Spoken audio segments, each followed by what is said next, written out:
हर हर महादेव। आज हम शिव पुराण के रुद्र संहिता के सृष्टि खंड के पहले और दूसरे अध्याय का पाठ करेंगे। तो आइए प्रारंभ करते हैं। ऋषियों के प्रश्न के उत्तर में नारद ब्रह्मा संवाद की अवतारणा करते हुए सूत जी का उन्हें नारद मुँह का प्रसंग सुनाना, काम विजय के गर्व से युक्त हुए नारद का शिव, ब्रह्मा तथा विष्णु के पास जाकर अपने तप का प्रभाव बताना, जो विश्व की उत्पत्ति, स्थिति और लय आदि के एकमात्र कारण हैं, गौरी गिरिराज कुमारी उमा के पति हैं, तत्वज्ञ हैं, जिनकी कीर्ति का कहीं अंत नहीं है, जो माया के आश्रय होकर भी उससे अत्यंत दूर हैं तथा जिनका स्वरूप अचिंत्य है, उन विमल बोध स्वरूप भगवान शिव को मैं प्रणाम करता हूँ। मैं स्वभाव से ही उन अनादि शांत स्वरूप एकमात्र पुरुषोत्तम शिव की वंदना करता हूँ, जो अपनी माया से इस संपूर्ण विश्व की सृष्टि करके आकाश की भांति इसके भीतर और बाहर भी स्थित है।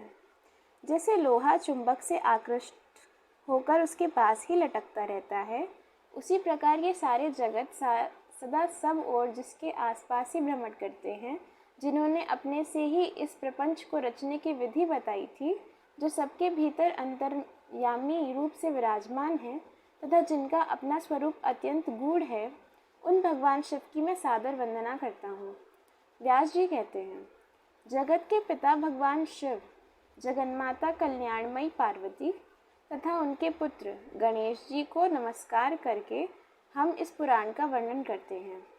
एक समय की बात है, नैमिषारण्य में निवास करने वाले शौनक आदि सभी मुनियों ने उत्तम भक्ति भाव के साथ सूत जी से पूछा।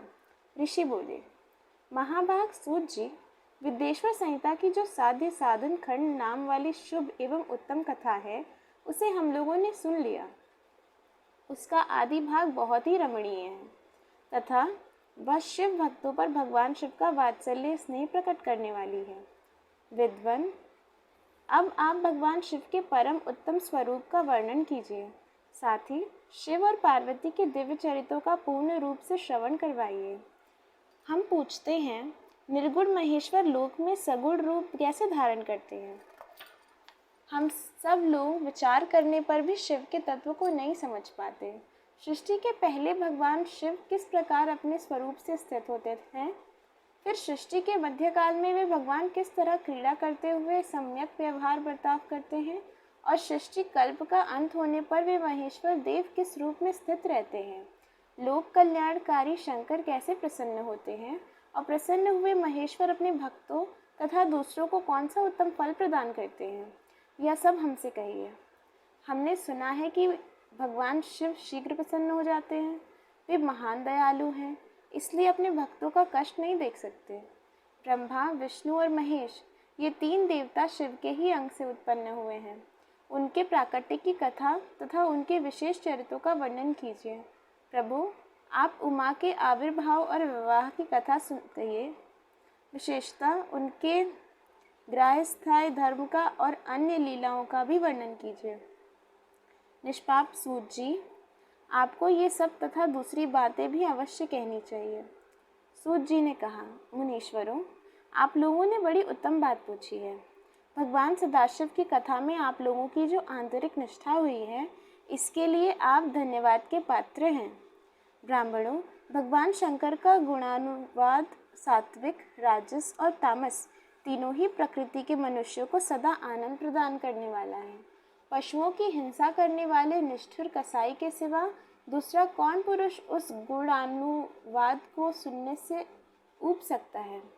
जिनके मन में कोई तृष्णा नहीं है, ऐसे महात्मा पुरुष भगवान शिव के उन गुणों का गान करते हैं, क्योंकि वह गुणावली संसार रूपी रोग की दवा है, मन तथा कानों को प्रिय लगने वाली और संपूर्ण मनोरथों को देने वाली है। ब्राह्मणों, आप लोगों के प्रश्न के अनुसार मैं यथाबुद्धि प्रयत्न पूर्वक शिवलीला का वर्णन करता हूँ। आप आदर पूर्वक सुने। जैसे आप लोग पूछ रहे हैं, उसी प्रकार देवर्षि नारद जी ने शिवरूपी भगवान विष्णु से प्रेरित होकर अपने पिता से पूछा था। अपने पुत्र नारद का प्रश्न सुनकर शिव भक्त ब्रह्मा जी का चित्त प्रसन्न हो गया और वे उन मुनि शिरोमणि को हर्ष प्रदान करते हुए प्रेम पूर्वक भगवान शिव के यश का गान करने लगे।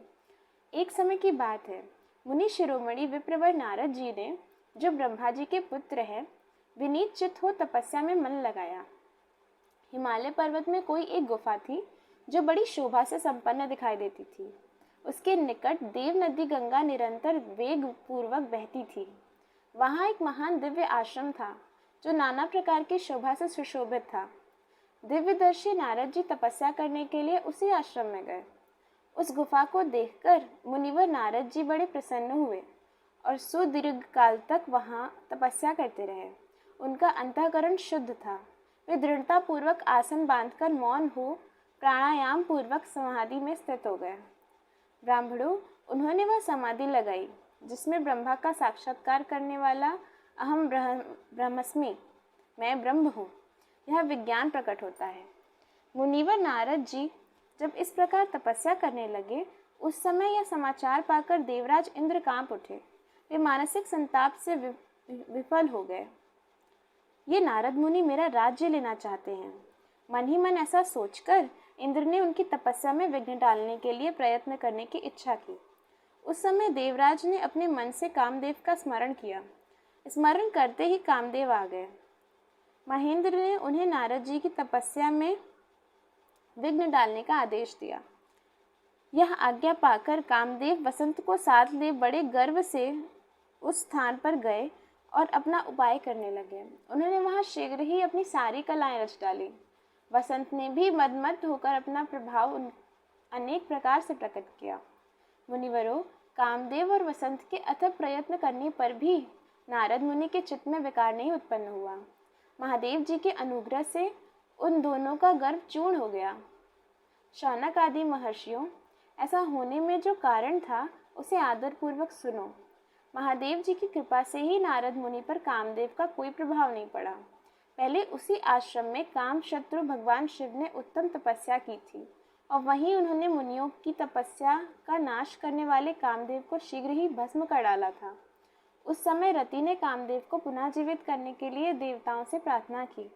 तब देवताओं ने समस्त लोगों का कल्याण करने वाले भगवान शंकर से याचना की।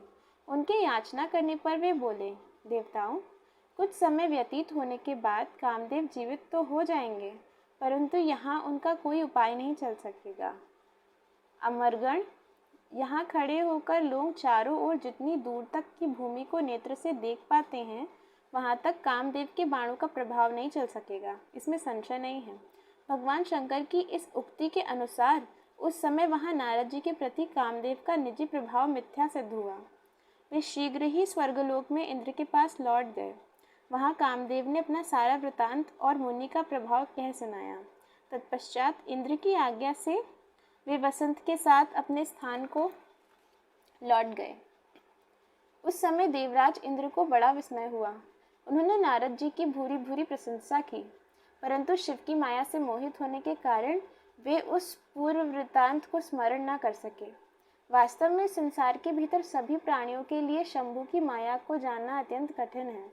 जिसने भगवान शिव के चरणों में अपने आप को समर्पित कर दिया है, उस भक्तों को छोड़कर शेष सारा जगत उनकी माया से मोहित हो जाता है। नारद जी भी भगवान शंकर की कृपा से वहाँ चिरकाल तक तपस्या में लगे रहे। जब उन्होंने अपनी तपस्या को पूर्ण हुई समझा, तब वे मुनि उससे विरत हो गए। कामदेव पर मेरी विजय हुई ऐसा मानकर उन मुनीश्वर के मन में व्यर्थ ही गर्व हो गया। भगवान शिव की माया से मोहित होने के कारण उन्हें यथार्थ बात का ज्ञान नहीं रहा। वे यह नहीं समझ सके कि कामदेव के पराजित होने में भगवान शंकर का प्रभाव ही कारण है। उस माया से अत्यंत मोहित हो मुनि शिरोमणि नारद अपना काम विजय संबंधी वृतांत बताने के लिए तुरंत ही कैलाश पर्वत पर गए।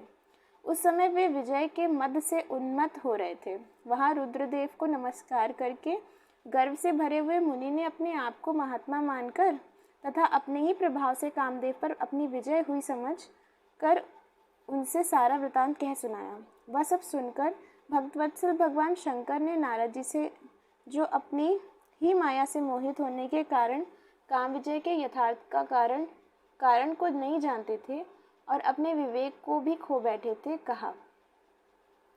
रुद्र बोले, तात नारद, तुम बड़े विद्वान हो, धन्यवाद के पात्र हो, परंतु मेरी यह बात ध्यान देकर सुनो। अब से फिर कभी ऐसी बात कहीं भी न कहना, विशेषतः भगवान विष्णु के सामने इसकी चर्चा कदापि न करना।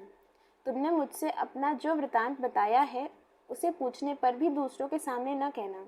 यह सिद्धि संबंधी वृतांत सर्वथा गुप्त रखने योग्य है, इसे कभी किसी पर प्रकट नहीं करना चाहिए। तो मुझे विशेष रूप प्रिय हो, इसलिए अधिक जोर देकर मैं तुम्हें यह शिक्षा देता हूँ और इससे न कहने की आज्ञा देता हूँ, क्योंकि तुम भगवान विष्णु के भक्त हो और उनके भक्त होते हुए भी मेरे अत्यंत अनुगामी हो। इस प्रकार बहुत कुछ कहकर संसार की सृष्टि करने वाले भगवान रुद्र ने नारद जी को शिक्षा दी। अपने वृतांत को गुप्त रखने के लिए उन्हें समझाया बुझाया, परंतु वे तो शिव की माया से मोहित थे, इसलिए उन्होंने उनकी दी हुई शिक्षा को अपने लिए हितकर नहीं माना। तदंतर मुनि शिरोमणि नारद ब्रह्मलोक में गए। वहाँ ब्रह्मा जी को नमस्कार करके उन्होंने कहा, पिताजी, मैंने अपने तपोबल से कामदेव को जीत लिया है। उनकी यह बात सुनकर ब्रह्मा जी ने भगवान शिव के चरणाविंदों का चिंतन किया और सारा कारण जानकर अपने पुत्र को यह सब कहने से मना किया, परंतु नारद जी शिव की माया से मोहित थे, अतएव उनके चित्त में मद का अंकुर जम गया था, उनकी बुद्धि मारी गई थी। इसलिए नारद जी अपना सारा वृतांत भगवान विष्णु के सामने कहने के लिए वहां से शीघ्र ही विष्णु लोक में गए। नारद मुनि को आते देख भगवान विष्णु बड़े आदर से उठे और शीघ्र ही आगे बढ़कर उन्होंने मुनि को हृदय से लगा लिया। मुनि के आगमन क्या हेतु है, इसका उन्हें पहले से ही पता था। नारद जी को अपने आसन पर बिठाकर भगवान शिव के चरणाविंदों का चिंतन करके श्रीहरि ने उनसे पूछा। भगवान विष्णु बोले, तात, कहाँ से आते हो? यहाँ किस लिए तुम्हारा आगमन हुआ है? मुनिश्रेष्ठ, तुम धन्य हो, तुम्हारे शुभ आगमन से मैं पवित्र हो गया। भगवान विष्णु का यह वचन सुनकर गर्व से भरे हुए नारद मुनि ने मद से मोहित होकर अपना सारा वृतांत बड़े अभिमान के साथ कह सुनाया। नारद मुनि का वह अहंकार युक्त वचन सुनकर मन ही मन भगवान विष्णु ने उनकी काम विजय के यथार्थ कारण को पूर्ण रूप से जान लिया। तत्पश्चात श्री विष्णु बोले, मुनिश्रेष्ठ, तुम धन्य हो, तपस्या के तो भंडार ही हो, तुम्हारा हृदय भी बड़ा उदार है। उन्हें जिसके भीतर भक्ति, ज्ञान और वैराग्य नहीं होते, उसी के मन में समस्त दुखों को देने वाले काम, मोह आदि विकार शीघ्र उत्पन्न होते हैं। तुम तो नैष्ठिक ब्रह्मचारी हो और सदा ज्ञान वैराग से युक्त रहते हो, फिर तुम में काम विकार कैसे आ सकता है? तुम तो जन्म से ही निर्विकार तथा शुद्ध बुद्धि वाले हो। श्री हरि की कही हुई ऐसी बहुत सी बातें सुनकर मुनि शिरोमणि नारद जोर जोर से हंसने लगे और मन ही मन भगवान को प्रणाम करके इस प्रकार बोले। नारद जी ने कहा, स्वामिन, जब मुझ पर आपकी कृपा है, तब बेचारा कामदेव अपना क्या प्रभाव दिखा सकता है? ऐसा कहकर भगवान के चरणों में मस्तक झुकाकर इच्छानुसार विचरने वाले नारद मुनि वहां से चले गए। पहला और दूसरा अध्याय संपूर्ण। हर हर महादेव।